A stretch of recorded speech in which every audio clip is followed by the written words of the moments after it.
And what's going on, everyone? Billy All Carson here, aka Forbidden Knowledge.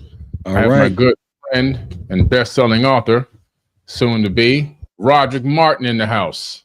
And you know it, man. And AKA the symbolizer. Yes, we're going to be doing it this way. Denzel Washington is the equalizer, the vigilante of justice. I'm the symbolizer, the vigilante of truth.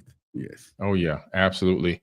And so today's topic is going to be very interesting because we're talking about the unspeakable truth and the UFO dilemma within the Black community. Yes. And this is a huge topic, a huge topic. Um, and I'm just waiting to see how many people we can get filled up in this live feed here. But the live should fill up here very shortly. Here we Come go. on, come on, come Everyone's on, come starting on. to come Yeah. in. Come on, let's go. All right, y'all. Big topic tonight. Make sure y'all get in here and share this link right away. Roderick Yep. Martin is in the house, TV host, been Yes. on Ancient Aliens, Yep. social media influencer, Yep. author, director, writer, you name it, producer. We got Yes. Roderick Martin in the house. Absolutely. Yes. Yes. And welcome each and every one of you tonight. We know you could have been any other place tonight, but you chose to be right here, right now. And with that being said, we both, Billy and I, love you. We really do. I know I do. Yeah. I mean, I know he does, but I do. It's all good. Yes, absolutely. All right. We're starting to fill in now. People got the notifications. They're getting these on. Look, man, this is incredible. Yes. X, YouTube. They're going one other notification just came in that we're live as well. Facebook. X, YouTube, Billy Carson Facebook, Roderick Martin Facebook, Billy C. Carson Facebook, Forbidden Knowledge Facebook, and the Roderick YouTube account as well. Absolutely. Absolutely. Yeah. And that's how we Okay. roll it. Yes. Yeah. So it's going to be a great talk tonight. We're talking about Roderick Martin's new book, The Unspeakable Truth. We both got it up. Yep. There we Right. go. And let's first start by talking a little bit about, again, what inspired you to write this book?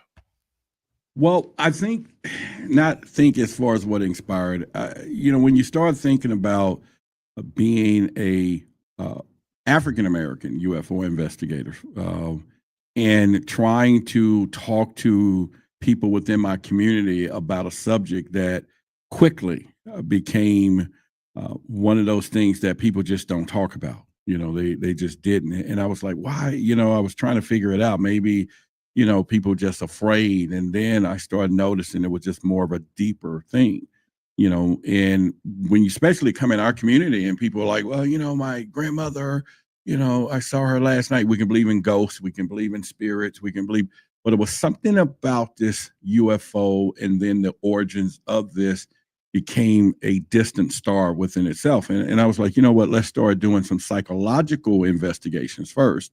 And once I started doing that, it just uncovered everything, especially after listening to, a lot of your content about the Anunnaki and trying to, bring in a historic side. But then again, it just kept going to a psychological side. And then I realized it's something that we not only needs to be written about, but there was a unspeakable truth that's standing out here. And originally, it kind of fell down, and there was a movement that I was doing, Billy, that was, Project Black. We talked about it, which was at that time the Black League of Alien Contact Knowledge. And the reason that was there was not to exclude anyone. It was just I started wanting to focus in our community, because if all of us are seeking the truth, and then we have this area over here, then we're not getting all the data of truth, right? And so it all just came out to, okay, I need to go put it in a book, because there wasn't too many people really wanting to come forward because of ridicule and religion and all those things. Yes, gotcha. Yeah, it makes a lot of sense. I mean, I'll just tell a little bit of my story again. I mean, this book has true, valid meaning to me in particular. So, of course, I grew up in abject poverty, right down in the cities of Miami, and I did see a UFO when I was a small child. When I was 7 years old, I saw something fly over my backyard in the sky that didn't look like an airplane. It didn't have a tail, didn't have wings, it didn't have a cockpit, didn't even have windows. It was more like an elongated egg and glowing metal. I don't know if it was metal, but from my perspective, it looked like it could be metal, but in some weird way, kind of glowing, where you can kind of see through the glowing part a little bit and see something that looked or resembled a metallic structure. Yeah. It was completely silent, and then it came back and stopped. Now I can estimate about 90 meters over my head, and then poof, just gone again. Yeah. And now, after this incident happened, I tried to tell a few of my friends on my block, and they right away began ridiculing me, calling me names, telling me I was, a bougie New Yorker with crazy thoughts, because I just came down from New York to, to Miami, and I didn't really have the street slang down yet at the time. And one kid wanted to fight me, like literally wanted to physically punch me. And I was like, man, calm down. All right, forget about it. I did have one friend who was interested, and then Brian Perry, he went and got this other kid to at least want to listen in a little bit. And we kind of talked about it in this open bush field, like in the back of the bush. And we were just talking back there, what could this thing be? But none of us can really talk to anyone within the community about this particular sighting, because it was heavily frowned upon in the Black community to think anything about a UFO or an alien, because it's automatically marked as demonic. You saw the devil, you saw Satan himself. Those are the Hell's Angels and the fallen ones and all this kind of stuff. So that's what it is. And so this book has true valid meaning, because for me, I could have easily been suppressed for the rest of my life. Right. Fortunately, I got a really strong mind, and I have a really strong, I got really thick skin. And so even though words and things like that can't affect me physiologically, at the end of the day, I'm still going to live my truth and speak my truth. I'm one of those kind of people. I clearly, you know what I'm saying? So that's why this book to me has so much valid meaning, man. What you did here was you are going to bring so many people who have been hiding and sneaking and covering up and holding it in for so many years to finally get a chance to say, hey, this is okay to talk about. It's okay to experience these things. It's okay to talk about it, So thank you. Hey, I appreciate it, because my story also, I was 12 years old, saw my first and only, UFO, and here in Dallas, Texas, where I still reside now. And, I mentioned that, as you and I, talked and you created that forward, I think it goes down to, growing up, like you said, in a neighborhood where, even a neighborhood bully wasn't strong enough to go tell somebody he saw a UFO last. He's not going to be like, yo, bro, I saw a UFO last night. Street credit gone. It'd have been gone, just instantly gone. And to not know how significant that moment was when I was going home into the house that night, and it was a white kind of, object, and it was zigzagging a little bit, and there was two jets just falling behind it. And that's how I've always known the military know these things are here, right? And so knowing that moment and where it took me, over the years and years, and beginning just to have the interest, and then of course, people can kind of guess my age of being, 25 times 2 + 5, is, what I'm saying, E.T. Phone Home was a hit. E.T. Phone Home, everybody wanted the bicycle and put the little thing and ride and fly, and it was a hit. And then all of a sudden you have this experience, and then it goes from there. But I want, real quickly, let me set the tone so people kind of really know that we're just not talking about a book. So I'm going to show people something here, Billy. This is scrolls, and these scrolls, just to say a few, goes on one of my boards. This is just a chronological note for this book, right? All right, so that goes on the board over there.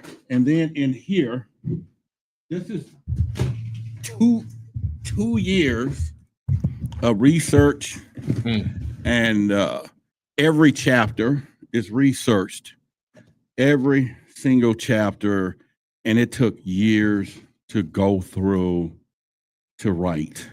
and Oh, you mean this? research. Oh, you mean this ain't AI? You mean you didn't write this with AI? No, this is, and look, I ain't even done. We're talking, and I had help with researchers. We had to go through, and I can continue, and everything is organized, every single chapter in this book, Yeah. and that's, I mean, hours and hours of work. Like I said, 2 years in organizing. So no, this ain't no AI projects and all that. This is meticulously every subject, every chapter done. And like I said, I had help of researchers and because it was a project. It was my Mona Lisa, or it is the Mona Lisa, right? And so to do that, and if it was going to have truth, it needed to be researched.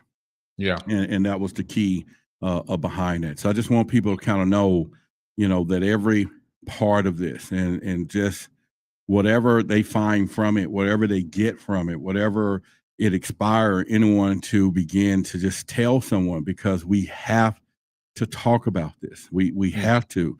And it was a failure on one end. I had a lot of true speakers that were like, yeah, I want to be part of Project Black. I was excited. I had, Paul Wallace, all these people was like, yeah, let's do it because it needs to be talked about. Yeah. And all of a sudden, I would get all these emails from people, and they were like, it was like an emotional trash can, but they didn't want me to go public with their stories. And then that's when the wake up call came. Okay, we got to go another route here. And so here we are today. Yeah, absolutely. There are so many incredible testimonies from people from all over the world having experiences, whether it be that they feel like they saw a UFO, or paranormal activity, a spiritual situation in some kind of way happened to them, something enlightening, a miracle. So many different ways to call it whatever it is, a visitation or an encounter with the being. And when you look at these records, and you being from MUFON, right? Yep. Researching this for many years, this is what you've been pretty much doing. It's your passion. You do find that the majority of the people that come forward are not of brown and black people. Not even close. Yeah, I know. And so it's really, I think it has to do something with the epigenetics. It has to do maybe with the a lot of the religion that has been kind of forced on us, and the fear mongering that has been forced on us to make us believe that anything you question outside of whatever's in that book, you're going to go burn in this lake of fire for all eternity. Yeah. And it's pretty tough because, and I don't mind saying it now because, I'm on the Unspeakable Truth. Being in MUFON and being African-American was a challenge. I could wish I can go into total detail, but it was a total challenge because I don't know if that was the last frontier where we haven't infiltrated as a culture. You know what I'm saying? It's like, you know what I'm saying? It's like, stay the hell out. You can't, this is pure whatever. Now, there was a lot of great people there. I'm telling you, I was welcome, but there were some people at the top of that food chain that gave me, especially when I became very well known, and my podcast at that time, Clubhouse was growing. I had TV shows reaching out, because they didn't have a lot of, black UFO investigators in MUFON being well known, and man, if I ever told some of those stories, that'd be some episodic thing by itself. But even when I went to the UFO conference over there at the McMinnville, which was really a destined to be going, because my very first YouTube video, a second one, was about McMinnville UFO sighting, and just so happens they found out about Project Black. They wrote an email and they said, it is time. This is what it was in the header. And of course they flew me in, 20,000 people in that town. And just so happens they the speaker time slots, Ryan Graves was there and a few other headliners and stuff. And so they had me speaking on a Saturday. And so happens, I was like, okay, and people, they get to choose who they was. So when I got on stage and I sat there, and it was 800 people sitting out there. And I probably saw 1-2 African-American people or Black people or whatever, or people that of color or however we want to do it. They was another this tone, right? So I was like, So when I'm getting up here to start talking about Project Black, one of them heckled me and said, "Why are you trying to make this a racial thing?" Then I heard a little giggle. And I didn't know how I wanted to handle this moment, but I knew I was prepared for the moment because I've been going through this all the time. And like Eminem said, you got one shot, one opportunity. So it's like, how are you going to do this? You've done all your shadow work. You ain't going to bounce back with a little anger. I'm going to be real collected. So I just sucked it up and said, okay. So I had all of them to stand up, and they stood up because, that was good. I said, now what we're going to do here, I said, I want you all to sit down if you have heard of, or I think I did the opposite, whatever it was, any African-American stories. That's what I said. But nobody was sitting. I said, no, but we're going to exclude Betty and Barney Hill. Yeah. And I said, that's 50-50. And if it wasn't for his prestigious wife, who was well known, that story had been out. True. And I said a couple of other ones, and except for 2 UFO investigators, 700 people sat down. And that's how I got their attention. I said, now look around you. You telling me out of 30,000 stories that you all have in all these other communities, and you can't think but 2, and you want to ridicule for me for searching? And they gave me a standing ovation. There you go. Because I was like, this is why I'm here.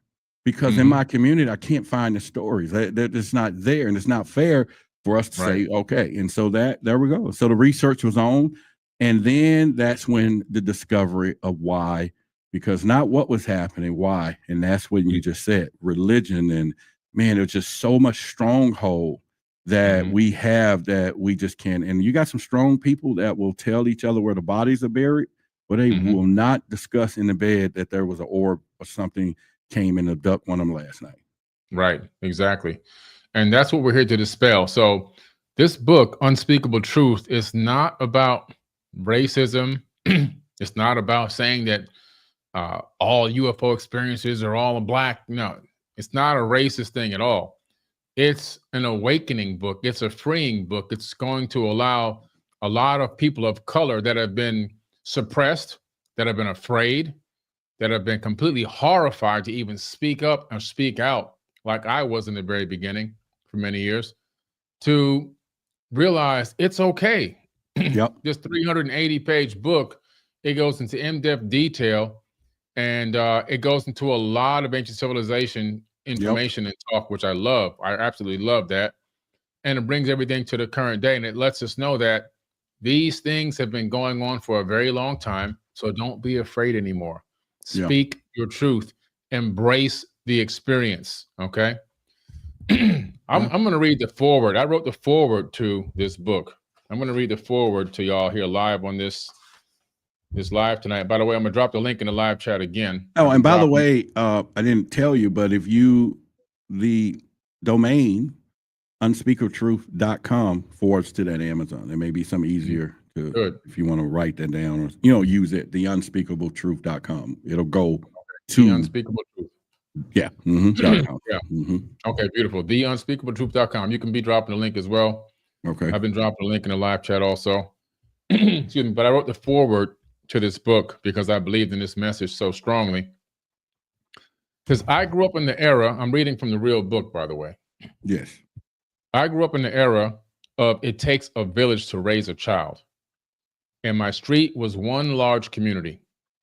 There was a church on every corner and every repurposed house. Everyone attended Sunday school and church on Sunday afternoon and Wednesday night. All the families on the street were Black, and everyone lived on food stamps and Jesus. It was the Bible Belt in the 1970s. And while life was hard in the Black community, our blue-eyed and brown-haired Jesus promised nothing but struggles during life with heaven everlasting and death. A single parent, my mother was utterly devoted. I think I'm reading your forward. Yeah. Yeah. I'm reading your intro, actually, I believe. Let me find mine. I'm like, this is sound too much like a different Well, I story. mean, you interviewed me, so maybe that's why Yeah. you wrote it that Okay. way. Well, Yeah. let's read it here. I Yeah, think yeah, it's yeah. mixed in. They're both combined together here. That's what it is. After my parents' divorce, I moved back and forth between both homes, making it difficult to make friends. And in my small community, all the kids attended the same school and lived in the same neighborhood. We were all taught the same lessons by our parents. Survival is the only thing we're able to do. Always be on guard for racism or racial segregation, and always stay in your home or stay in your lane when maneuvering through life. After school, all the neighborhood kids and I would have our bonding time outside until the sun came down. Our moms would flick on the porch light off and on, signaling it was time to come on. Walking to the front door, I would look up at the twilight sky and wonder if there was more out there in the vast openness of space. One night I walked inside, I looked up towards the stars and saw a UFO. What should have been a moment of suspended in time was a simple, awestruck moment amid everyday life. I did not tell anyone about what I saw for the fear of ridicule. My nickname when I was younger was Cuckoo. Yep. After I was fascinated with my grandmother's cuckoo clock, and the last thing I wanted to be labeled was genuinely crazy. I had seen UFOs in comic books, magazines, and space stories, but they were difficult to comprehend with the teachings of the Bible. I kept the moment in the back of my mind and continued with my life. And after all, I was in a family of athletes and in Texas, where football is second only to God. In school, I was taught that Christopher Columbus discovered America and that all Black people were brought from Africa to America on slave ships. The only culture I knew was survival in the Southern Belt, the Southern Bible Belt. I was taught that I was oppressed because of my skin color and that I would be fighting for freedom and equality for the rest of my life. It was not until I went off to college at the University of Kansas that I began to transition out of my all Black community. The culture shock of the university started to open my eyes to different reality. I was one of 500 Black students in a school of 30,000. While I was focused on getting through college and going pro in football, other students were attempting suicide because of their subpar grades. My survival worldview versus another worldview of education determines elevation was a shock to my entire upbringing and was the springboard that changed the course of my life. Growing up, I was taught that God created the earth in 5 days, created man in the sixth day, and rested. I was taught that man was the pinnacle of creation and that nothing existed outside of earth. Every sermon on Sunday and Wednesday was about how I was a sinner and needed Jesus. And somehow they turned into why I needed the tithe. Yeah, why do we have to tithe every single weekend? Right. It seemed like God was so good, he can do everything, but he just couldn't handle money. Right. There was no room for the vastness of the universe or possibility of other life forms out there. It was only when I was much older that I was able to grow spiritually and understand the stronghold of the mind that Christianity employed. After exploring spirituality, I returned to that night when I was 12 and began diving deeper into UFOs. Despite my wife's request at the time, I became obsessed and have never looked back. I became a mutual UFO network investigator, MUFON. I began speaking about UFOs on Clubhouse, and I started a YouTube channel called High Strangeness. I began to realize that, like the little Southern Baptist kid who saw a UFO, our eyes are useless when our mind is blind. Boom. There's a lot more to this, but y'all, this Yep. is a great book. And I'm glad that to read your part of the forward, actually, your part of the intro, because it hopefully gives some people a perspective as to why this book was even written. Yep. It's really important for people to understand what this book is really about. And then I want to tie in some of the ancient civilization stuff as well. Yeah. Yeah. And I think that what people will find, not think, and I know they will. I always say that, we are truth seekers. Now I'm in a stage of developing truth speakers.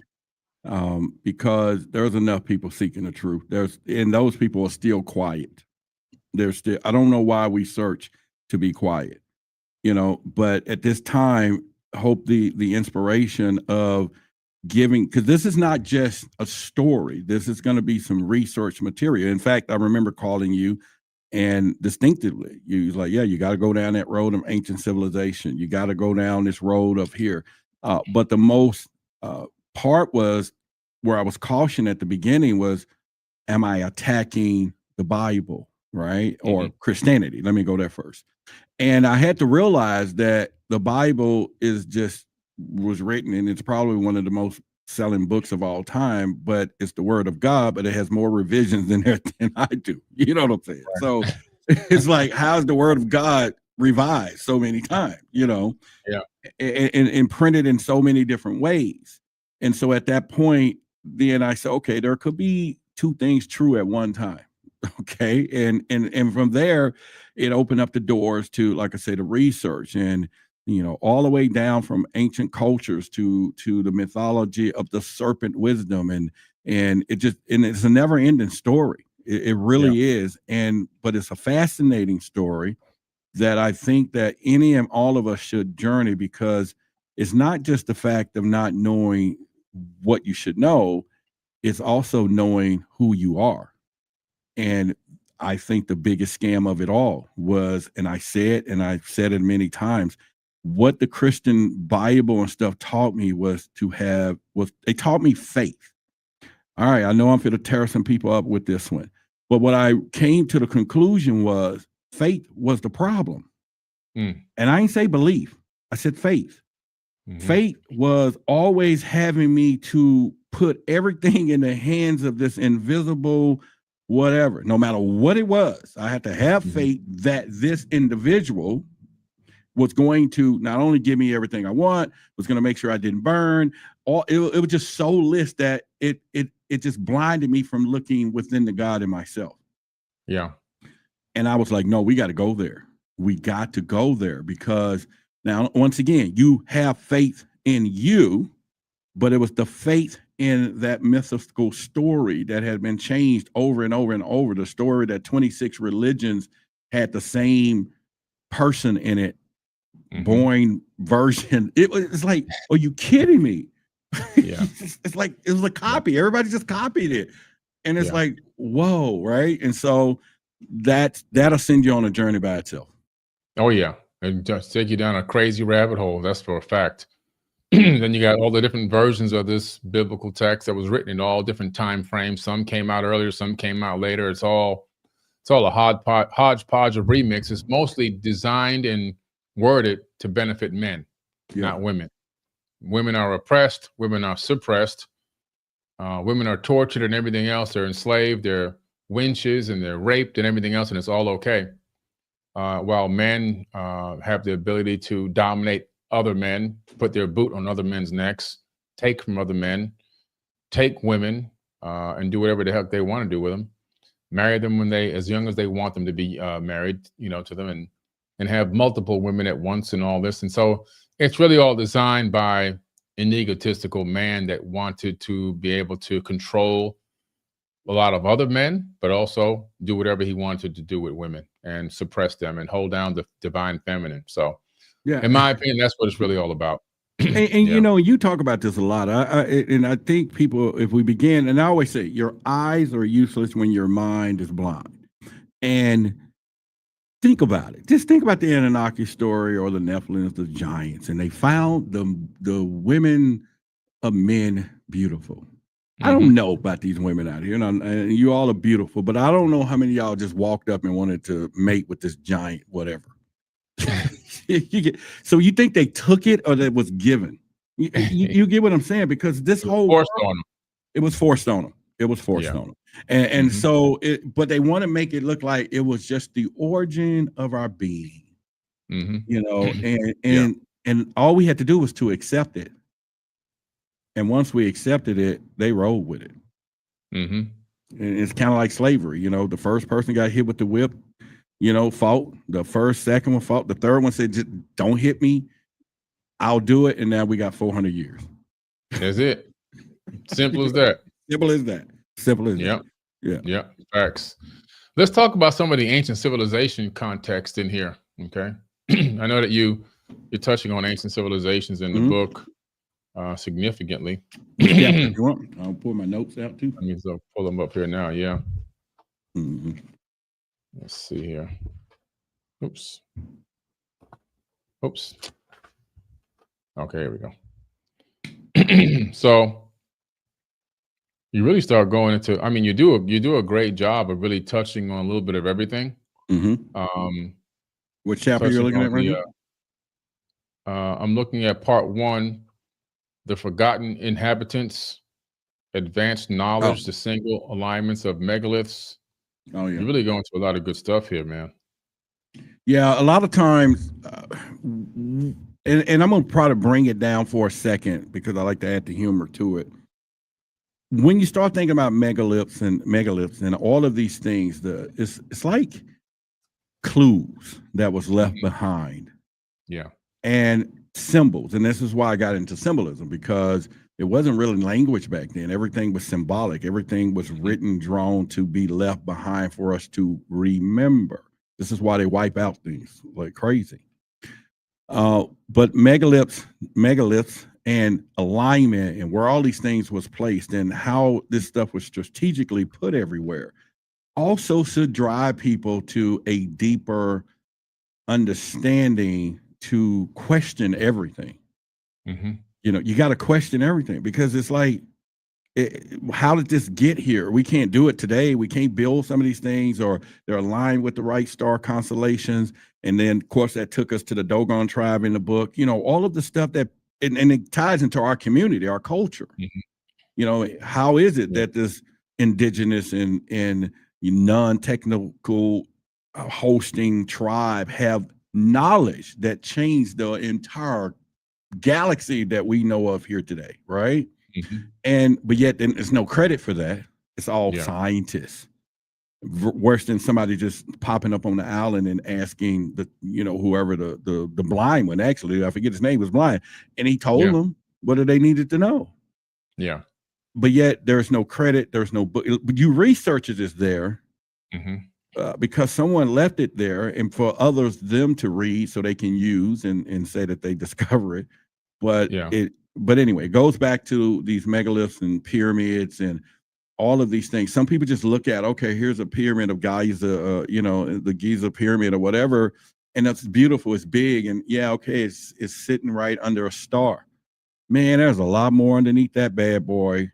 And that we need to know that somebody knew the future and said, we're going to put something here so profound, so defining, that there will not be a human being in the future don't believe that there was something that's happened, but yet it didn't work. Yeah. Well, it's working slowly. You know what I'm saying? Well, you know what I'm saying? Slowly. One person at a time, right? So it's like, yeah, very slowly. But you're right. The pyramids and these ancient sites, and the pyramids at Giza are aligned with Orion's belt, but they were aligned with Orion's belt 2 processional periods back. So we're talking about the same time that Thoth claims to have written the Emerald Tablets 36 to 40,000 years ago. So the previous alignment, the first alignment would be 13,000.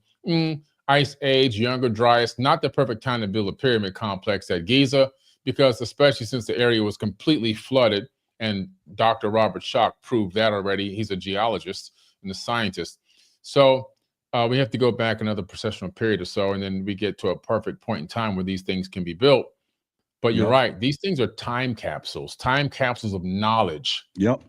They had such a multifunctional purpose that they had so much incredible encoded information into the structure. Forget about what they can function as on site, but they also encoded the wisdom.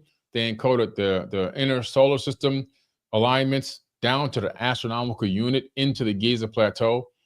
They encoded the alignments with Orion, Aldebaran, Ursa Minor, Ursa Major, Sirius A, B, and C. I mean, you name it. So they were able to do things back then that are completely mind-boggling to us. And case in point, we went down to the Abu Simbel temple complex, which is carved out of a mountain.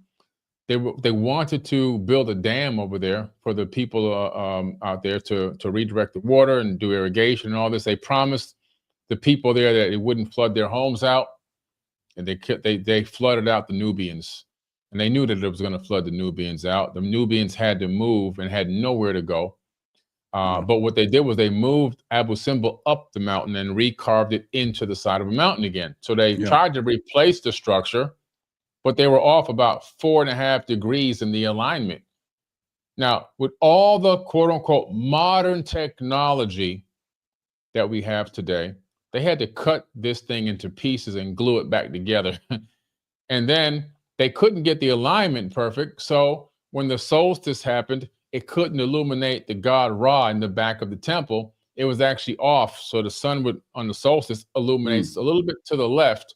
It doesn't illuminate all three gods sitting in the back of the temple. So with everything we had going on today, all the technology, we couldn't replicate what the ancients did.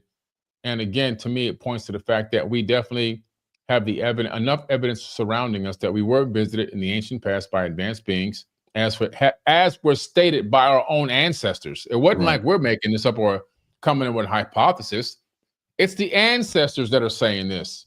And so just like in the Black community where we suppress everyone from talking about aliens or UFOs, well, now in the modern time, we are suppressing people like you and I from talking about what our own ancestors left behind to tell us about their stories, in a way where we're almost saying that our ancestors were stupid and dumb and didn't know what the hell they were talking about when they left behind all these megalithic structures and all these incredible pyramids, and all of a sudden they're the dumb ones and we're the smart ones, and we got SNAP EBT. We can't even go buy food. Well, you know, I think what happens is when you start going back, because all they want to use is carbon dating says this, versus, oh yeah, carbon dating says this, but what does that inscription on the wall says, right? And like they wasn't done at the same time, Right. So I think what happens is that it's hard for people, or the way society is toward knowledge, because knowledge is power, and we know this. And if you go back to say who knew it first, then you just about going to know that they know the truth, right? And if you go back to Africa and only some of these places where I go a lot with this in the book, all over the place and within the research, then you start finding dates and things that goes all the way back to civilizations that was not Americanized, right? It hadn't come. It wasn't none of that. It wasn't the British colonies and, the Romans, it wasn't all of this yet. It was way predated, and it was a organized civilization at a time where probably the sun, the temperature, the earth has a way of making sure its inhabitants or work within the ecosystem that it was. So you probably needed melanated skin to survive back then anyway, in some of the conditions that earth was in. And so at this point, they're not going to give that, because if that history comes out, then that could also change a rebellion of thought. And I think that's always been avoided for hundreds of years now, and they continue. But more and more, it's undeniable. And the more of us bring it out, because again, once all these things, these books like you write and the stories that you write, and then another and another and another, then all of a sudden collaboration becomes a little more truth than they want people to find out. True. Absolutely. Yeah. And thank you for the donation. They say video where you drew circles and squares on the Giza pyramid. In my head, I applied that Jewish tree, the Norse tree, Yggdrasil. The circles are in the right places, and the different societies don't really change the language. Yeah. You can, a lot of the star lore and a lot of this grid that's at Giza has been passed down into many different cultures through drawings. And, there's actually 3 different ones, and they all are well aware of the same alignments and the same scenario going on at Giza, that it's a star map. It's really an ancient star map. is one of the things that it is, right? And what they built underneath the Great Pyramid and the two pyramids there, the Khafre Pyramid, is just incredible. You know, I do a lot of work now with Armando May and Filippo Biondi. I've been in workshops and conferences with them. I wrote the foreword to Armando May's book, his newest book that just came out, The Key of Time. And he's living in Egypt right now. Now, those gentlemen are the ones that positioned the satellite over Giza and used the SAR scan to actually scan underneath the Giza Plateau. And they discovered this massive complex underneath the actual pyramids, so massive that it goes on for a few miles beneath the earth. And you can actually fit several Burj Khalifas underneath the bedrock. Can you imagine going to a developer and saying, hey, I would like to build a space underneath the pyramid that can hold 4 Burj Khalifas. And then we're going to put the 2 million stones on top. Right. I mean, it's just mind boggling. And we just don't have any clue as to the level of technology. We have a slight clue, but the level that they had was so elite and so high tech. We're still pondering today. And those areas underneath the pyramid, there's a way to get to them. And when I go back to Egypt in October and July, I'm going to be right in a cavern area, right alongside of that big opening. I'm going to take some people about 5 football fields beneath the bedrock. It's going to be amazing. Now, when do you think that is a clue to, and first of all, let me say this, for any of you right now, I'm just want to tell you I love you, and I keep saying it. And if you, while we're talking, go hit that link and order your copy, and you let me know in this chat, I want to personally thank you with a verbal autograph that I love you, because this is a dream. This is something that, you know, there was a lot of ups, downs, you know, trying to get through it, writing it, you know, alienation from close people that, like, you better not put that out there. You know, it was just a bunch of stuff. But your validation of this will just not only be a beautiful thing, because you are going to get value. There's no shadow of doubt. It's going to, something in there is going to resonate and change and educate and point you in a whole different direction. I can guarantee you that. But once again, if you are able to go and hit that link, I'm gonna put it right here too. And oh, there you go. He's just put it there too. And yeah, and if when you do that, please just say, hey, I got one. Just say I got one or whatever, and then we'll be looking for it. And I want to personally give you a shout out. So we got 1,000 people in here. Maybe 100 people can do this tonight. Maybe 100 people could say, we're gonna help with this Mona Lisa of dream, you know. But what I was getting ready to allude to is, is there something that we're missing that all the old civilizations, Billy, I go to my reptilian stuff, and I'm not doing it tonight, but it's like, why did they build everything underground? Because obviously they knew something above was not in the best interest. Mm-hmm. Well, let me tell you, and you know that what I mean? goes right along with this. That goes right along with this comment up here, and this donation from Lee 7388. Okay, they're talking about ant people. Now, these ant people can be discovered all around the world. Depictions of them in artifacts that are in the pre-dynastic era of Egypt, when it was called Kemet, in Turkey, around the region where they have Derinkuyu, in the North Americas, where the Hopi tribe live near the canyons, and the same exact star lore in all these cultures. They talk about these ant-like people who took them underground to survive a cataclysm. And it's in the book. I'll talk about it in the book too. So.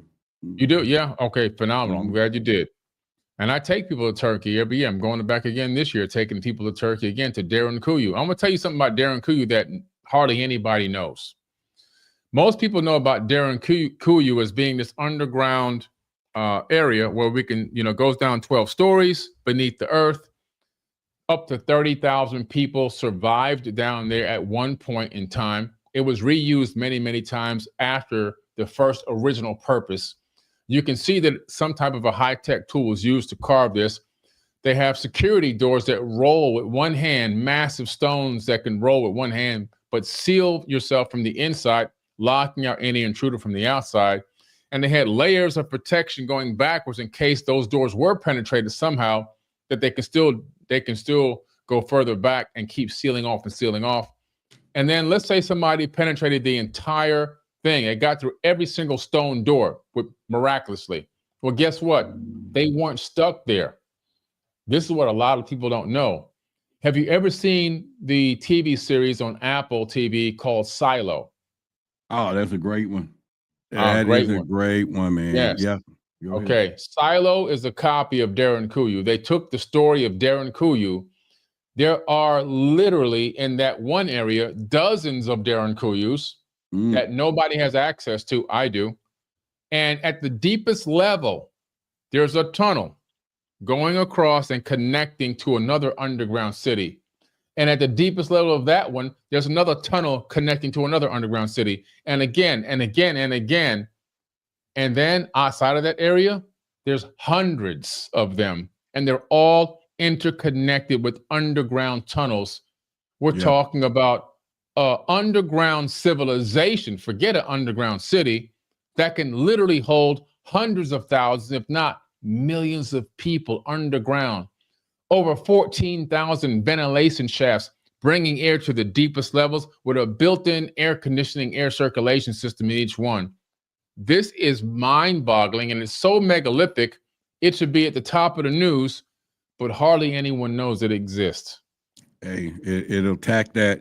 Let me first give a shout out to Ruben.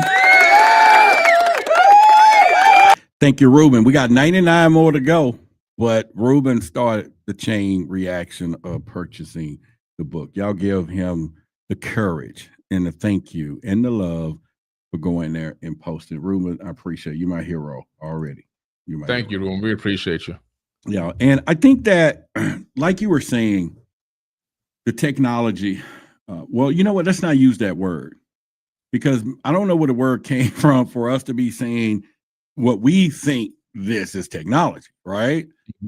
I don't, they were making more headway. I think this is the tool of control that they invented for us. All of the tech that we have today versus the conscience of everything back in the day, just the mind of it all. And I think that when you start looking at history and you look at, like you said, these structures and, how did they get ventilation underground? How did they get and they knew underground the temperature is the same year round. There's no, winter down there. There's no summer down there. It was just regulated temperature, like within the earth, and yet somehow, some kind of way we were brought up. Now, of course, the story in the end, people was down there thousands of years, but, in the flood and all these things. But once again, somehow we decided to build on top of this planet in which, for some reason, every time that there's a reset, this don't survive nothing. No, exactly. Yeah. And when you look into the ancient Sumerian tablets, you discover that some of these ancient Sumerian pantheon decided to build what they call their abode, then their city, their kingdom, underground. And Enki was one of them who built underground. And so this was something that we see consistent throughout ancient civilizations. There are some kings or rulers or quote unquote gods with the lowercase g that for whatever reason they had some kind of foreknowledge to build underground. Now there's an area that I'm taking people to in September. I'm sorry, not in September, in Egypt in June and in October.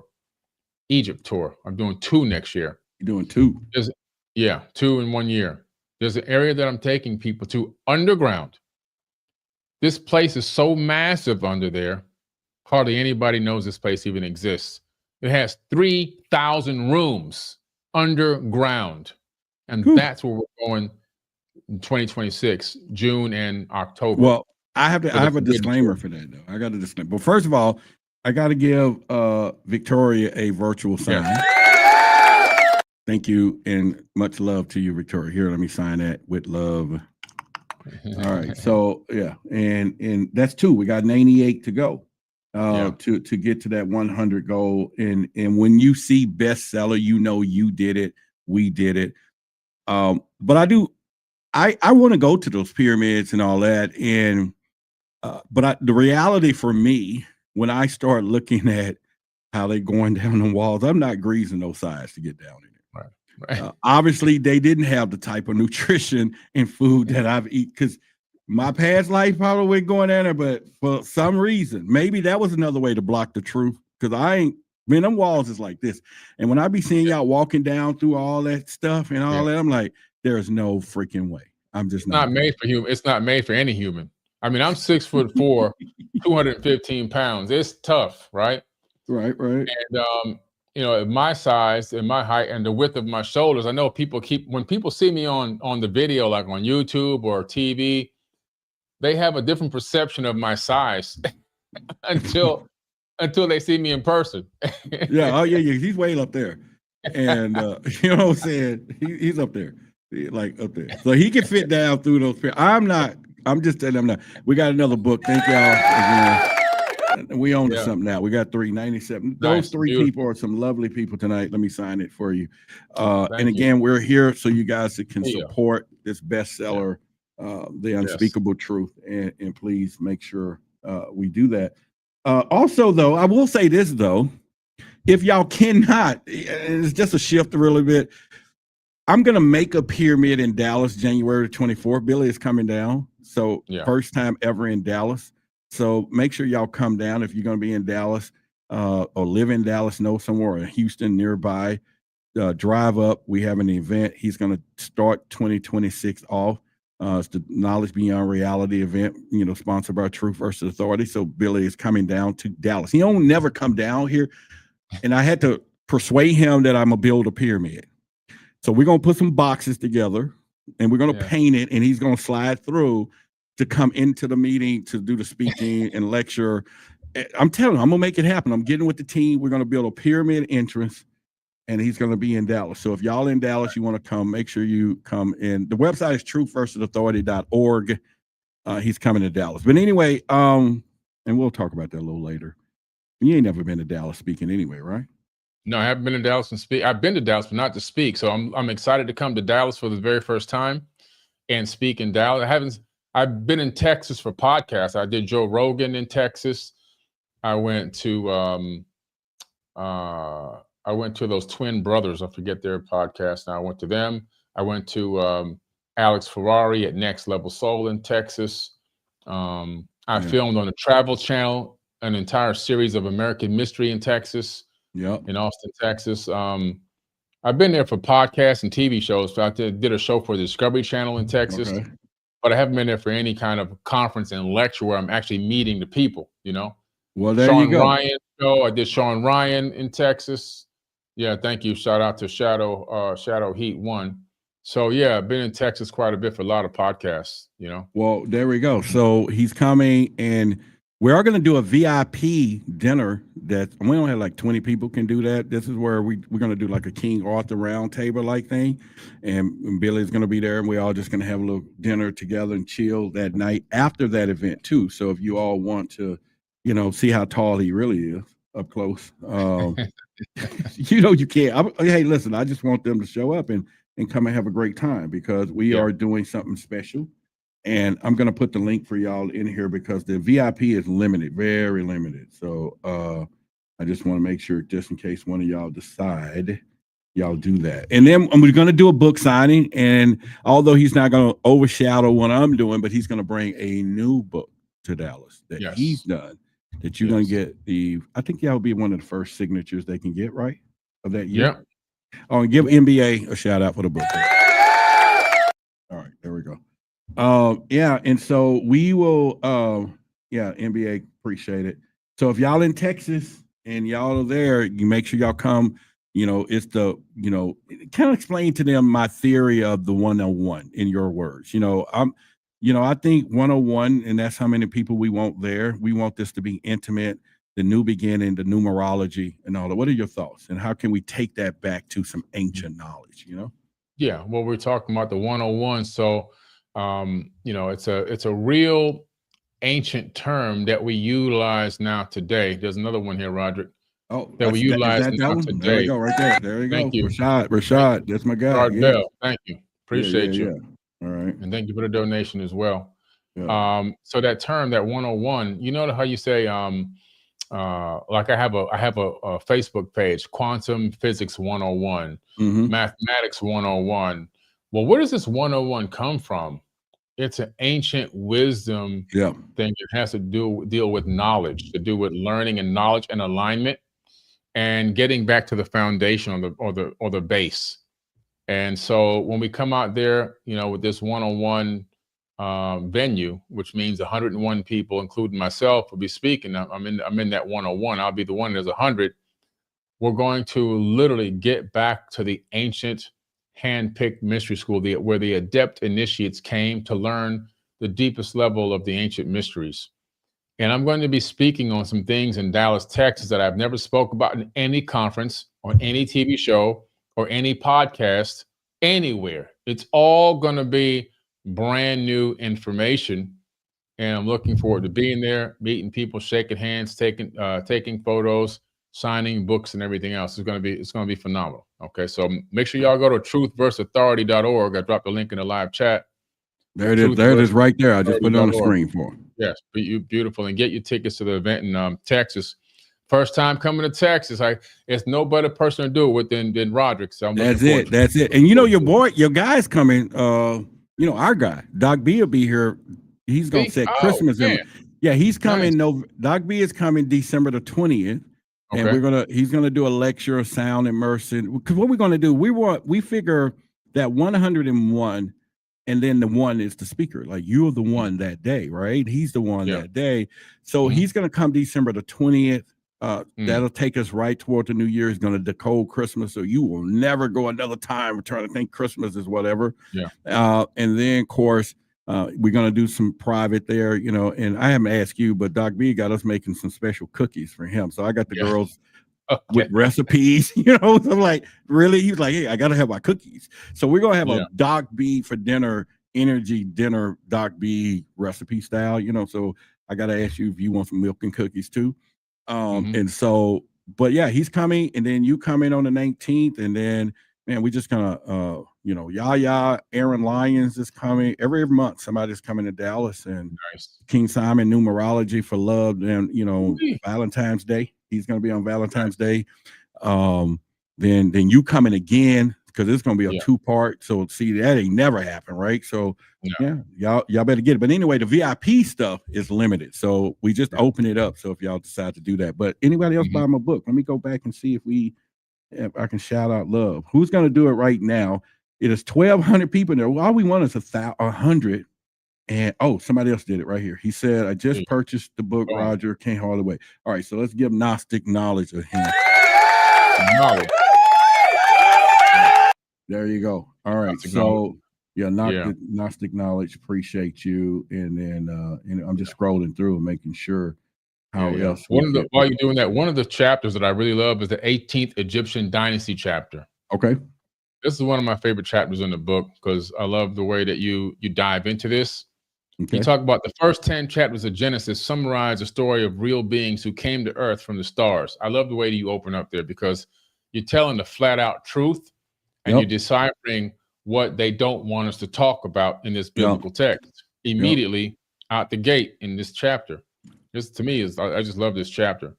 You say, whether or not these beings were still present when these stories began is unknown. The question is, what happened to all the other Elohim? Oh, where are they? What happened to these people? I mean, everything was God's, man. It was like, I'm like, wait a minute. They all disappeared. Yeah. Yeah. But it makes sense though, Billy. You know, I'm going to go down to another level real quick. Well, hell, we gods and all us was disappearing like it wasn't nothing. Right. Exactly.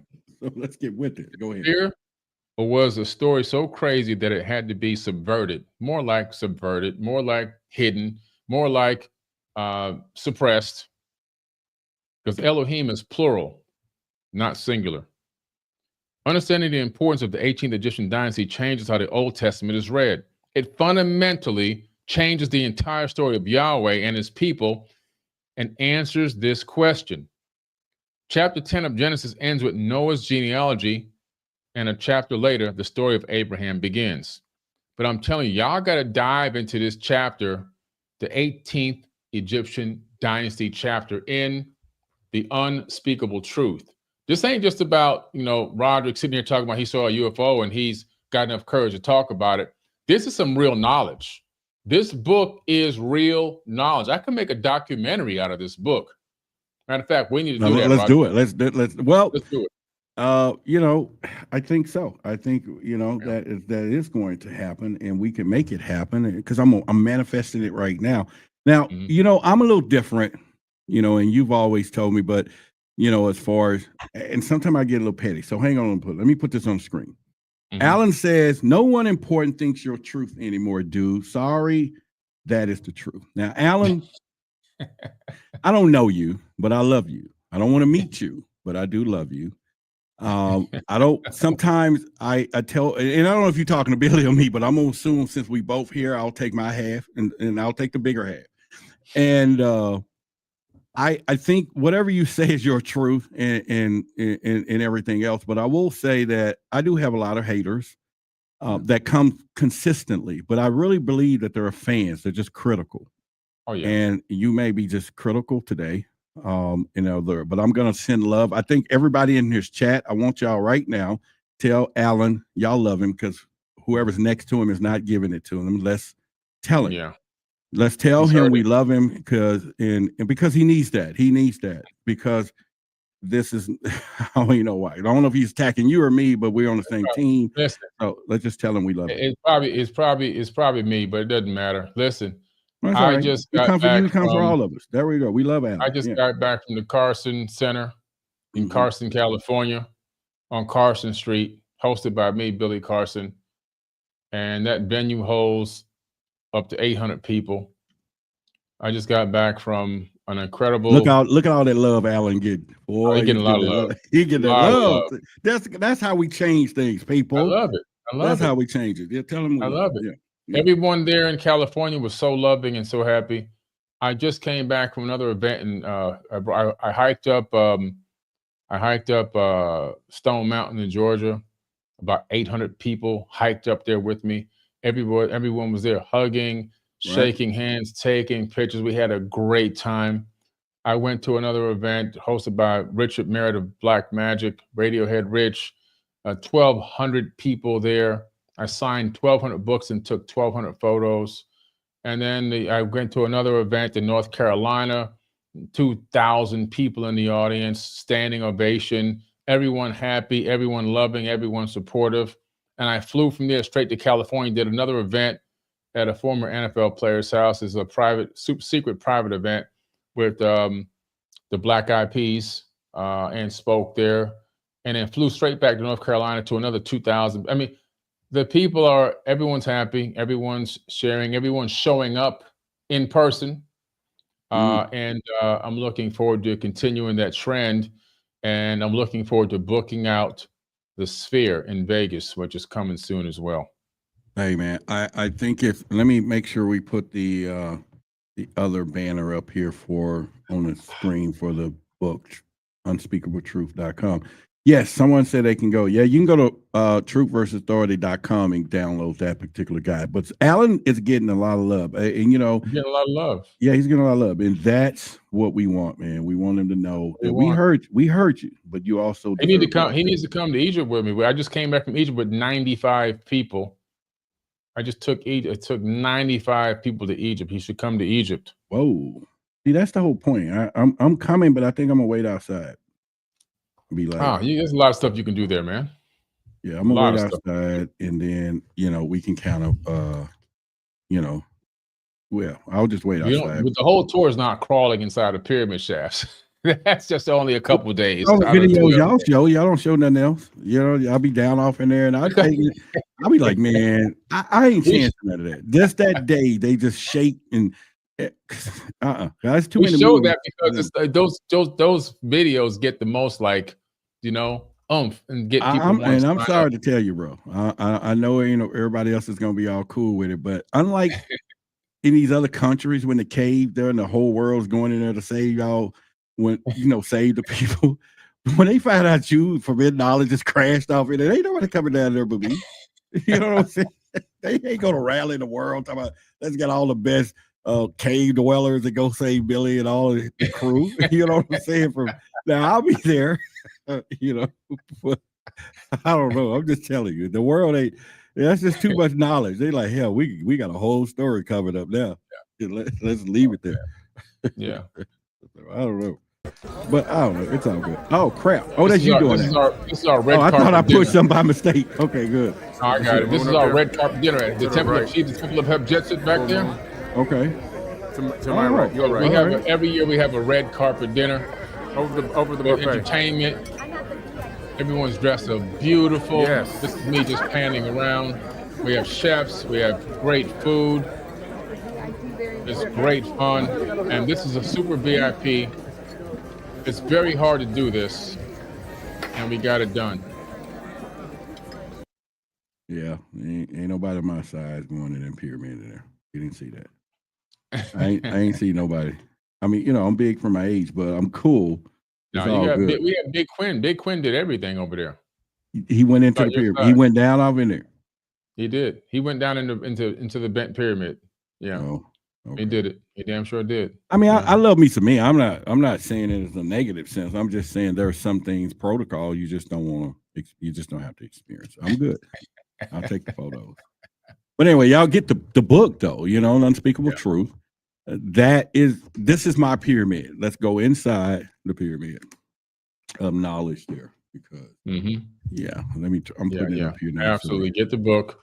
I want to read the description here that I put up. Yeah. Okay, for the book. It's really truly is a forward that from my section of the book. The unspeakable truth shatters the carefully constructed illusions that have shaped human history for more than 5,000 years. In this groundbreaking work, researcher and UFO investigator Roderick Martin, published by Forbidden Knowledge, Inc., exposes how fake history, religious manipulation, and cultural conditioning have silenced African-American voices in the global UFO and extraterrestrial conversation. Drawing from ancient texts worldwide, flood myths, megalithic monuments, and suppressed archaeology, biblical reinterpretations, and global creation narratives, this book reveals a hidden past in which advanced extraterrestrial beings lived openly among humanity, influencing culture, science, and spiritual systems across the planet. Roderick Martin uncovers lost global civilizations buried beneath cataclysms. Megalithic structures from Egypt, South Africa, Turkey, Peru, Easter Island, and North America point to an advanced world that existed over 11,000 years ago, long before mainstream history allows. Encounters with giants, elongated skull beings, and hybrid humans, documented skeletons and DNA anomalies from Peru, Malta, Asia, and the Americas suggest that humanity's early ancestors were more diverse and more advanced than we were told. Star maps encoded into pyramids and monuments. Global sites align with Orion, Sirius, and the Pleiades, revealing a long-forgotten cosmic relationship between humans and starborn visitors. How Christianity strategically rewrote extraterrestrial history. Martin investigates how early church recast ancient gods and celestial beings as angels, demons, and biblical characters, rebranding extraterrestrial contact into religious doctrine to control populations. The silenced UFO narratives of African and Native American communities, centered on Roderick Martin's personal journey from Southern Baptist upbringing to MUFON investigator. The book highlights why entire communities remain quiet about extraterrestrial contact and why reclaiming these stories is crucial today. Why this book matters now. As governments worldwide admit to UAP/UFO encounters, the unspeakable truth reconnects modern revelations to humanity's ancient origins. It breaks down race-based distortions, exposes manipulated history, and restores the rightful place of African Americans and indigenous peoples in the global extraterrestrial story. So that foreword was written by me, Billy Carson. I say this is not just a book, it's a revelation, a reclamation, and a call to awaken. Man, you know, I got two things. First of all, Kevin got his book. Thank you. Yeah, if we get a few more of you, that's right there on the screen. Y'all can do that. Y'all give Kevin a shout out as well. Also, you know, I read the chats. You know, I like to it because I like people to. But LaShonda says, Roderick, get your stuff together. Billy does you a favor and you supposed to return it, get to Egypt or Turkey. Now, you ain't, you know, Billy and I are friends. We're really close. And I don't think he's going to be mad at me because I don't want to get stuck in no pyramid. He don't want to be pushing me out that thing either. You know what I'm saying? You gotta come, man. Come on, I'll Roderick. come. You know what? See, that's how, but I'm coming. I mean, I am a little smaller than I was before and getting a little more finer as I get older anyway. So for her, I'm going to do it. I'm going to do it. I'm going to Egypt. Yeah. And let me tell you how powerful, how I'm going though. Yeah. Because here's what we're going to do. Watch this. This is consciousness. I'm in Egypt. I'm in the pyramid. I'm walking down the sides right now. Look at the hieroglyphs on the wall. See, I'm in Egypt. I'm in Egypt. I got it. I'm in Egypt. You know what I'm saying? Now, this is amazing right here. So I'll be taking people beneath the bedrock. Right. Beneath the actual pyramids themselves. And these columns that you're looking at, they go on for about 2 miles. Can you imagine a column 2 miles long beneath the ground, beneath the pyramids? Right. Not just one, but as you can see, many of them, right? Right. And so these columns have these coils going around and going down, and they're hypothesizing that those are not staircases because you wouldn't want to walk that long. It would take you. Now, are they made with any particular material? A month. Huh? Are they not made of like steel or nothing, right? Or is that earth?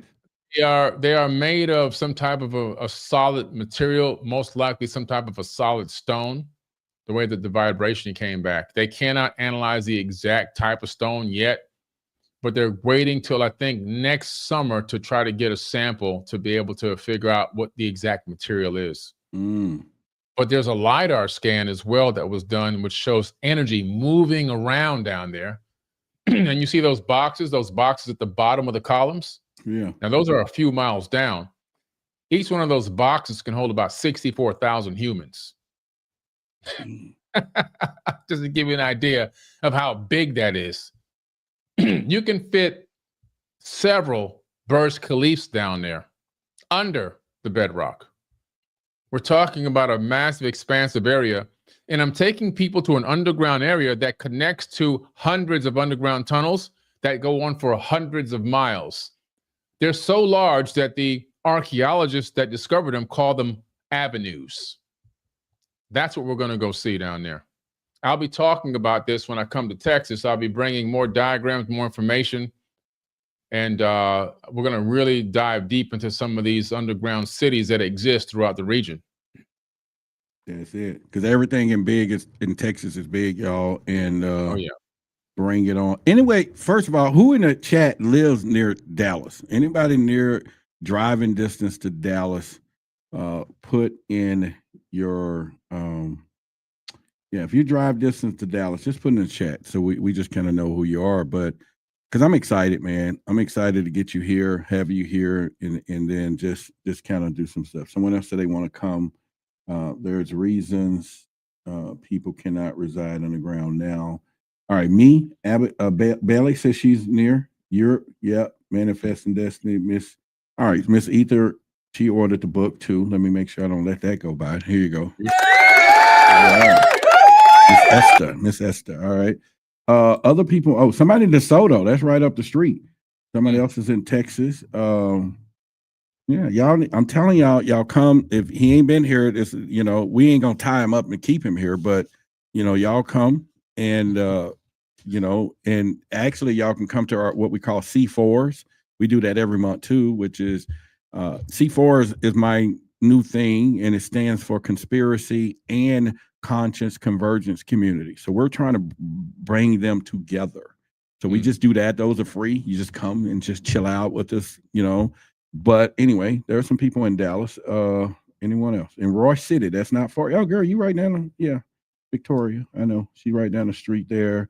All my family live in Denton. That's close. All right. So a lot of y'all are nearby that y'all should come. And like I said, if you want to have dinner with us for the VIP, we won't have but I think 8 of those tickets left now anyway. But we're gonna have some dinner and all that stuff, and pretty much. So, man, first of all, let me first say this though, while everybody is here. I appreciate you not only believing in me and putting your brand, Forbidden Knowledge, behind my dream of doing this book. And not only that, being in the TVs, and of course, you're my business manager, all of these things. I don't think people really know our relationship, Right. And how it begun and everything else. But I always like to tell that story. And that story goes a little bit like, I was on Clubhouse and I won their Creators First thing. They was looking for influencers, and I submitted an audio about UFOs, and they voted 5,000 people. They chose 20. They chose 20 something people, and then I became one of their finalists to win the Creators First, and they gave us a contract. But they gave me a budget. It was like $1,000, and they was like, get, y'all can, hire a babysitter because you're going to do your show. And so here I am, I'm calling around trying to get people, and all the other clubs, they was like, yeah, we'll put our whole unit on your show. Somehow I came across your number, and at an all time I called it, you answered the phone. And so I told him, I said, well, I'm Roderick Martin, and this was years ago, y'all.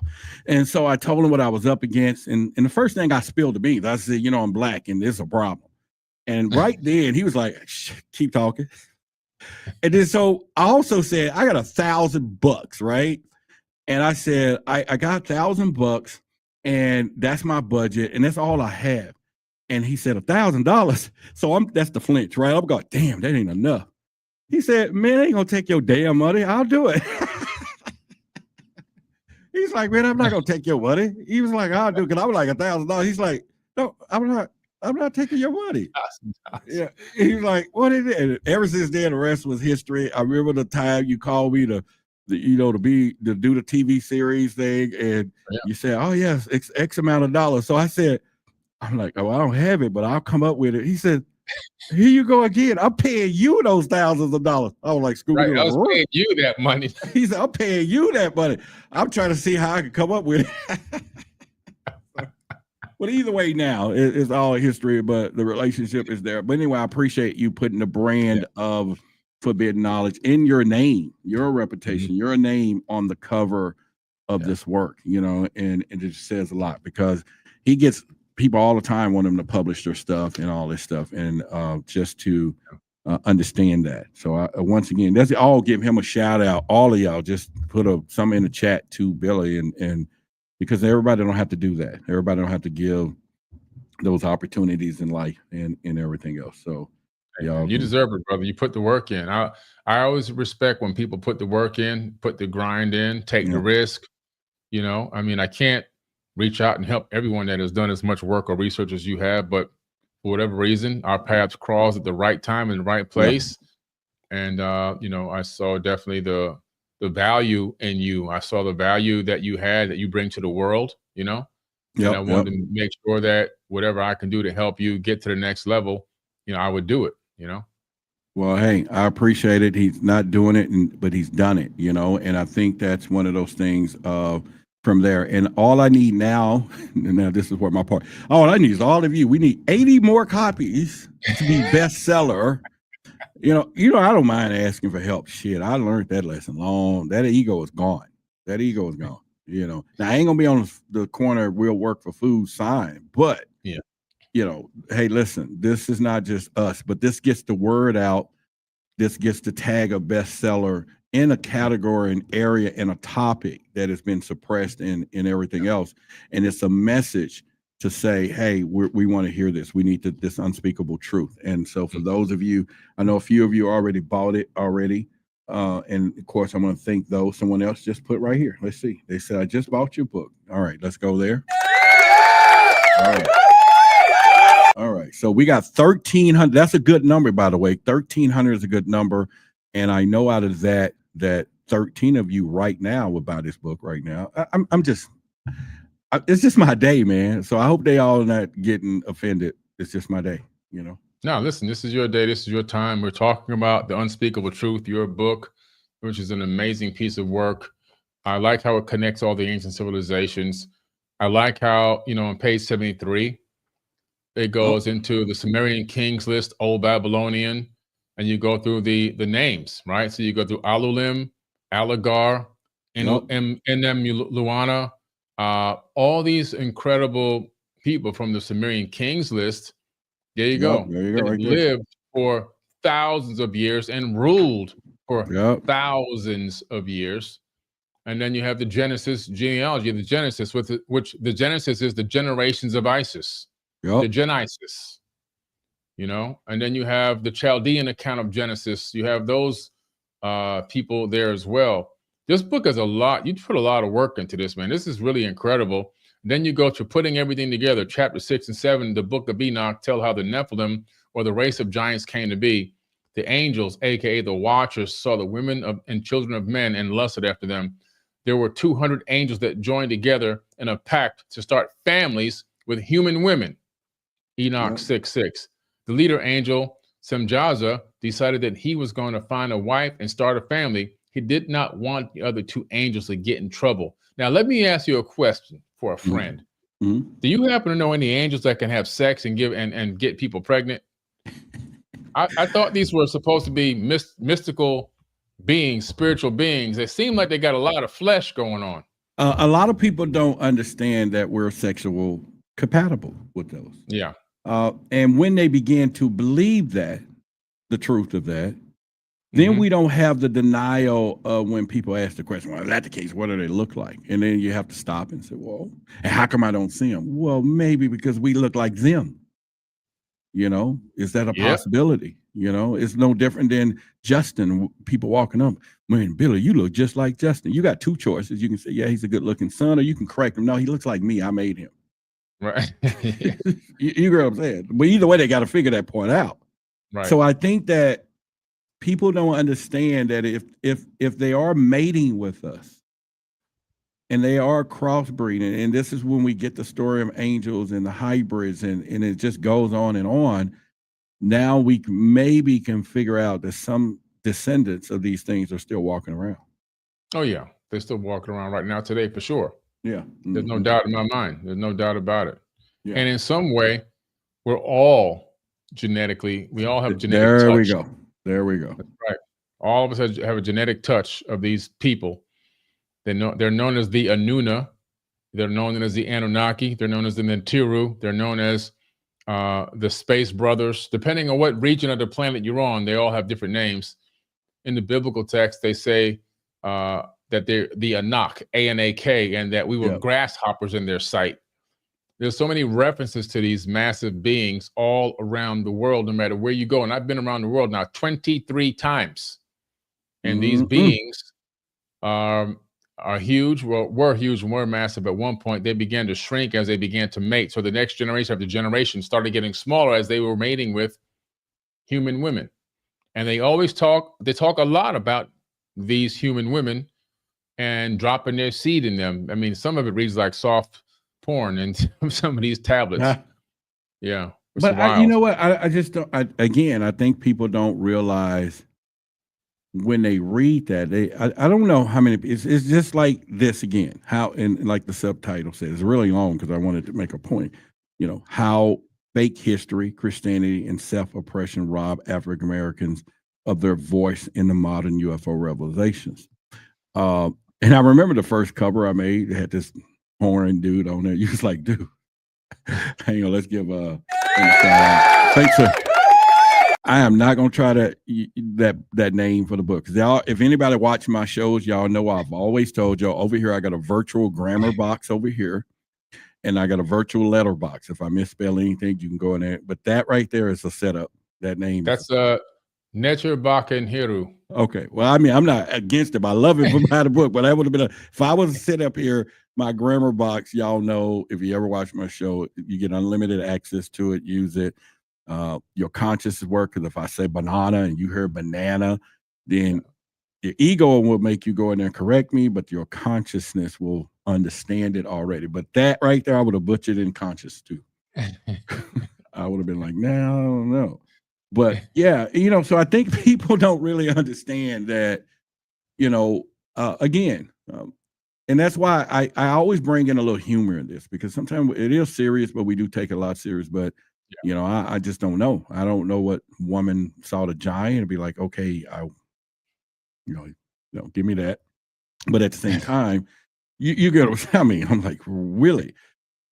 But at the same time, these angels, so what does that say? What do you think that says to people when they know that this angel could make this figure or hybrid or human that's walking the ground? Does that mean to them that you think they're thinking they're not angels?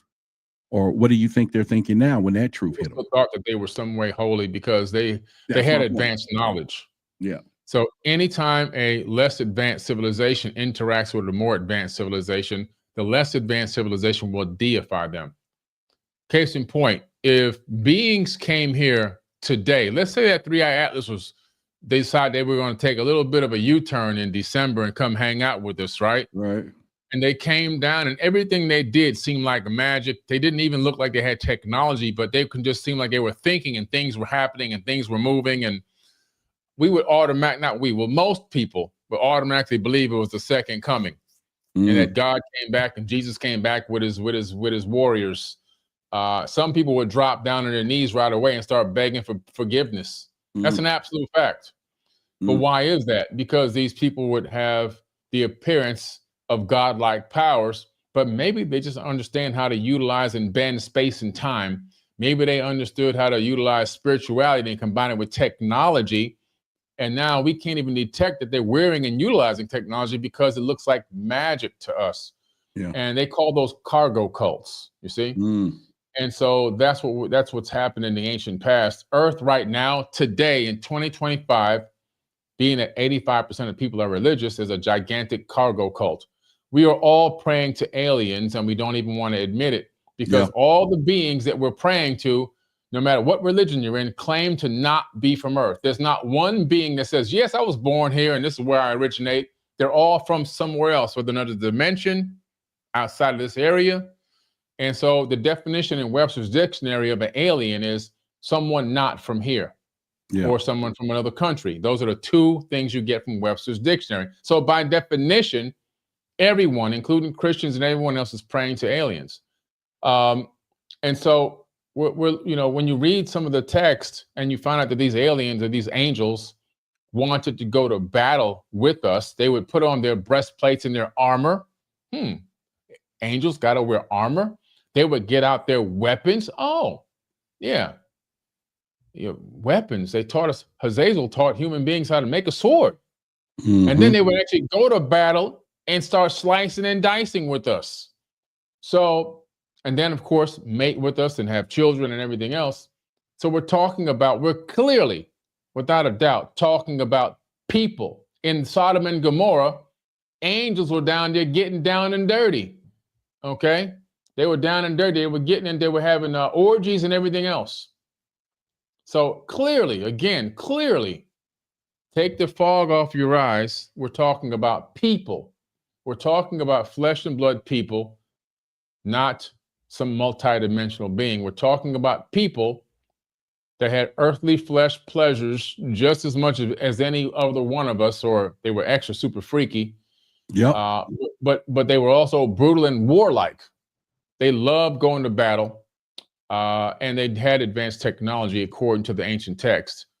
And I think that human beings were mesmerized by these beings, and we instantaneously dropped to our knees and prayed to them and deified them and everything else you could think of because we couldn't understand what the hell it was that they were doing. Besides making our women pregnant with the Nephilim.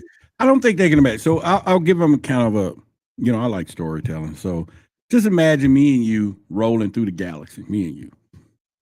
And you tall, I'm shorter, both handsome. We were both good looking people.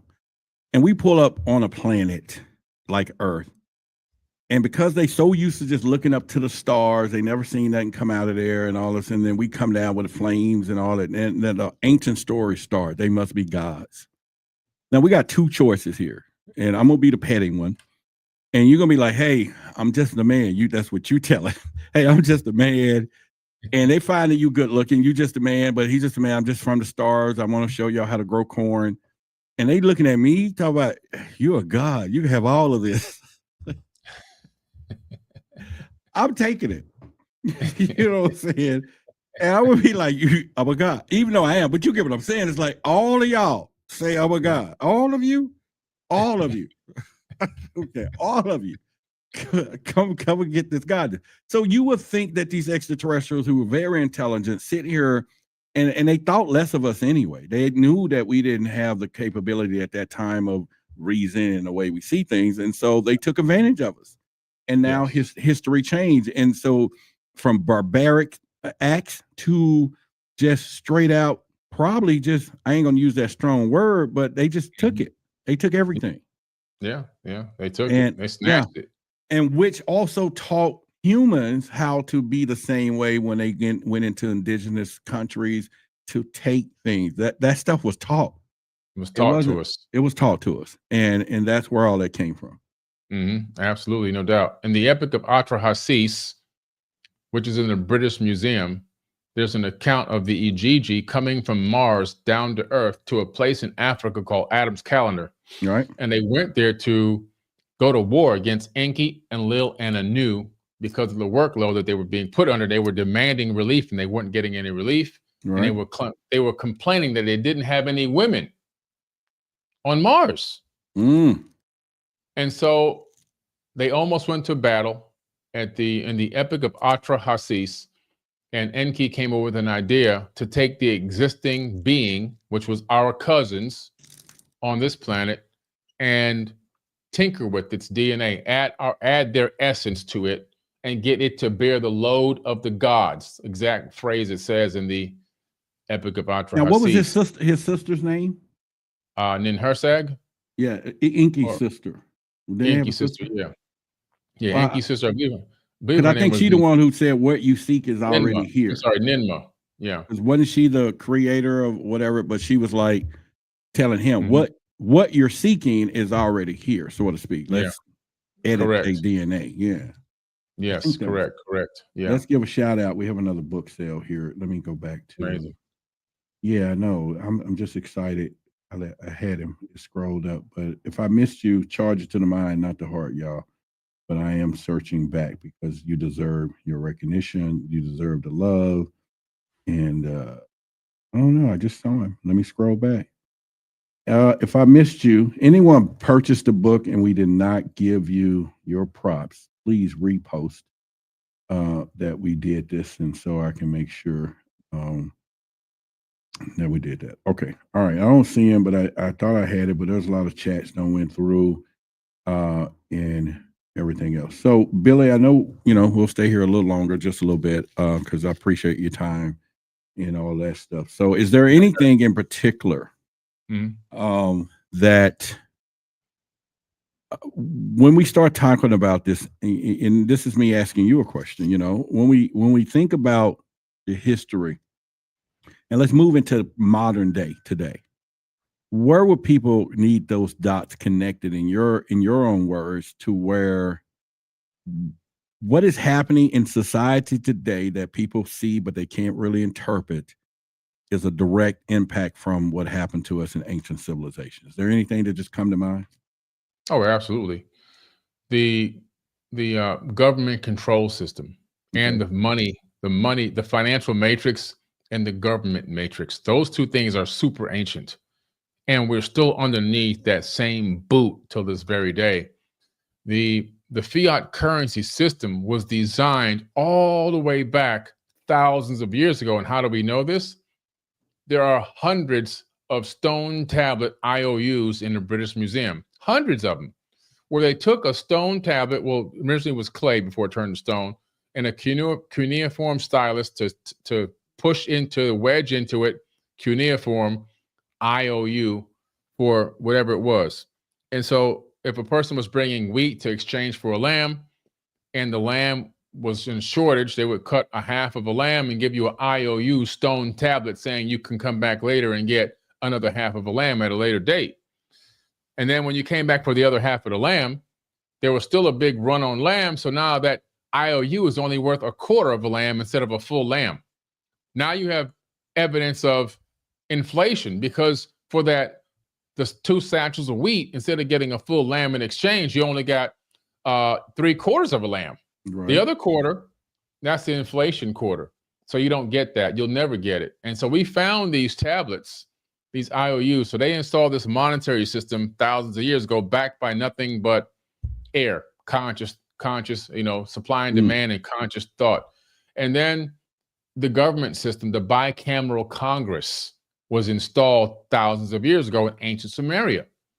It's the same red and blue system, left wing, right wing system. Thousands of years ago, it migrated, and it's right here in good old America right now. And we're living underneath that same structure today. And this bicameral Congress is definitely well over 8,000 years old. And so those two things to me really stand out. And the fact that no matter how big the population gets, we never overthrow this system completely and eradicate it so that it never comes back.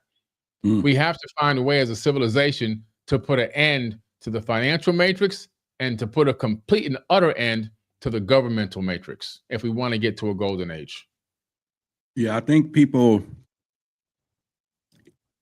think people know we're really over here, the new Rome, And when you think about the fasci symbol, which is symbolism, which is some of the things, in fact, I don't know why I didn't mention this tonight.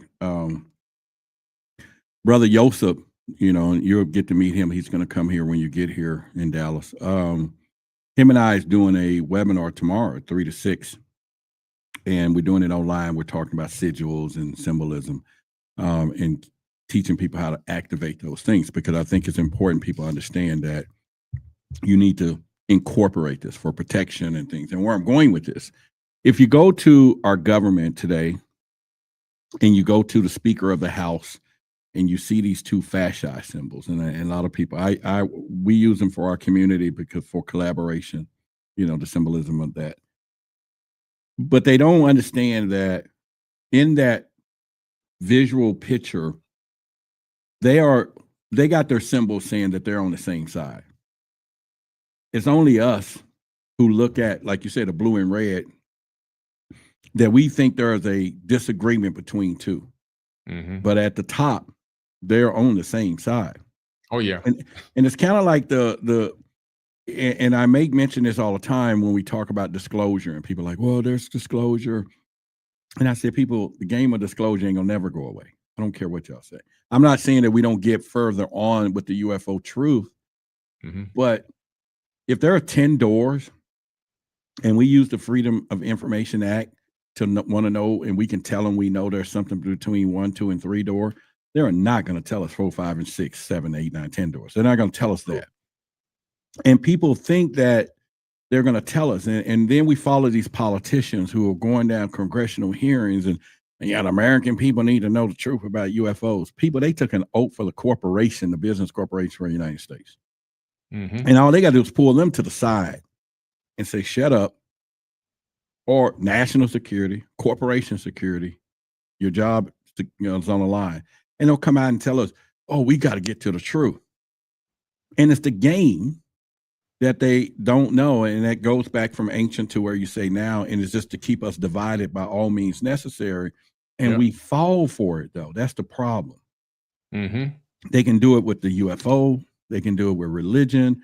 They can do it with the banking. They do it with everything, materialism, anything they can, and it still keep us from coming together. And I think if we began to shed the light and give people, like I said, your eyes are useless when your mind is blind.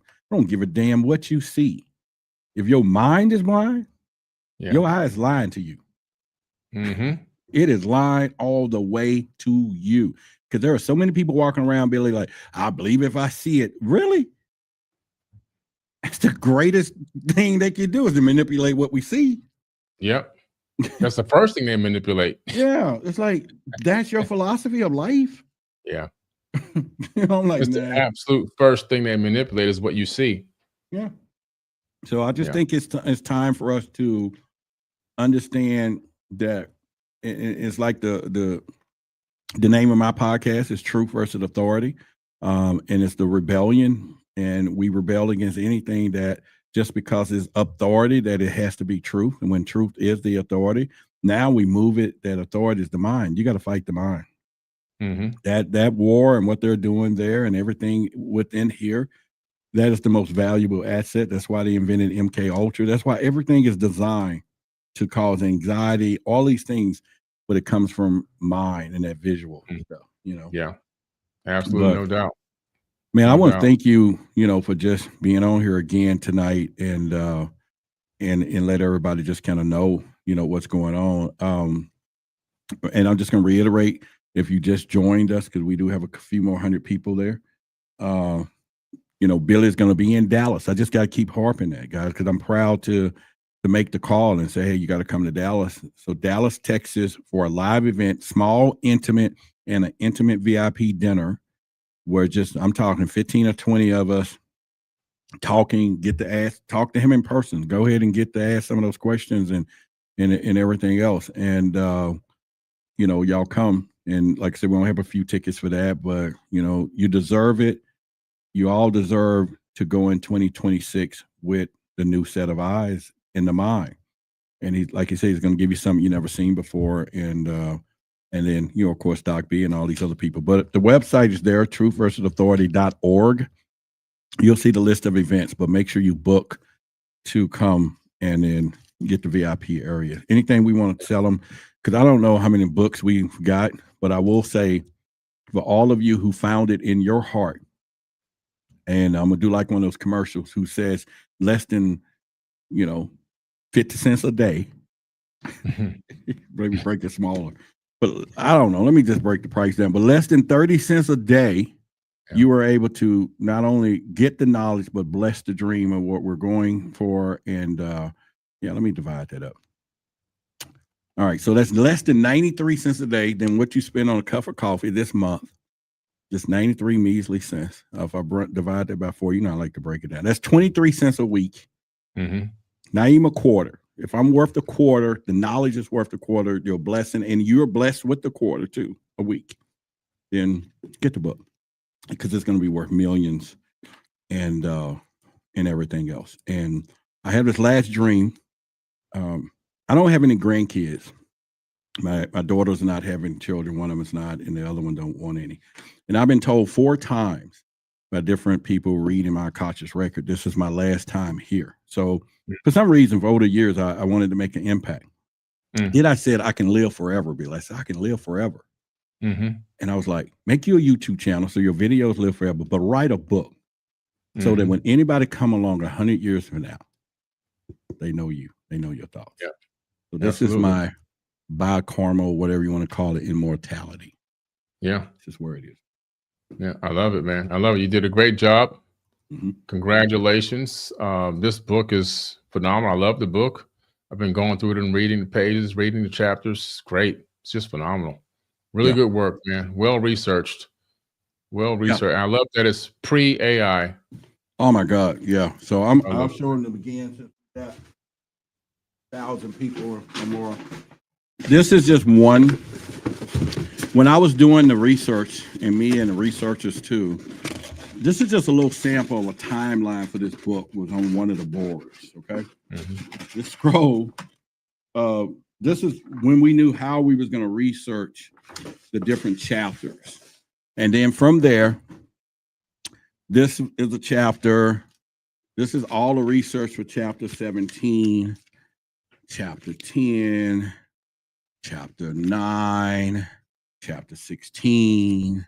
Then this one is chapter 15, chapter 11. Yeah, it's not AI. Chapter 14. and I need to go further. And it's 2.5 years in the making. And that's how much research went to what I call create the Mona Lisa. That's right. For us. Yeah. Absolutely. Yeah, man. So congratulations, y'all. I got to go get on another live, but hey, man, I appreciate you, brother. I'll be back on with you again soon.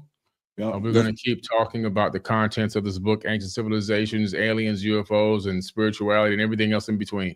Yeah, and we want to make this a bestseller.